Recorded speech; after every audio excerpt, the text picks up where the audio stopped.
بسم الله الرحمن الرحیم. ډیر کسان مشکلاتو او حوالې سره ذکر کوي چې مشکلاتو کې هم ځینې کسانو حاجتونه وي، حاجات دپاره هغوی غواړي توسل وکړي اهل بیتو سره، یا ځینې داسې لمونځ وکړي چې هغه ذریعه حاجات برآورده شي، مشکل یې حل شي. هغو حاجاتو دپاره یو لمونځ بیبي زهرا سلام الله علیها پسې منصوب لمونځ دی، روایتو کې راغلی دی که چیرې څوک دا لمونځ وکړي حاجات وغواړي، پروردګار عالم یې حاجات برآورده کوي.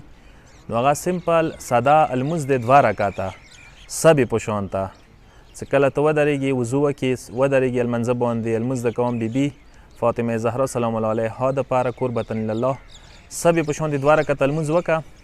او بیا لمونځ چې کله ختم شي هغه نه بعد 3 وارې الله اکبر پکار دی وایي. هغه نه بعد د بیبي سلام الله علیها په نامې کومې تسبیح دي 34 مرتبه الله اکبر، 33 مرتبه الحمدلله، 33 مرتبه سبحان الله.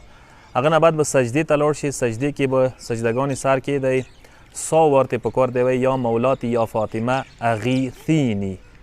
او دا ذکر به د تکلیف کې شو شي. او بیا خای طرف کیدی خې کلا سجدګاه باندې بیا وایي یا مولاتی یا فاطمه اغیثینی. بیا چپې کلا کیږدی سجدګاه باندې بیا 100 ورته وایي یا فاطمه یا مولاتی یا فاطمه اغیثینی. او بیا اخیری واری بیا ټنډه سجدګانې کیږدو 110 ورته وایه یا مولاتی یا فاطمه اغیثینی.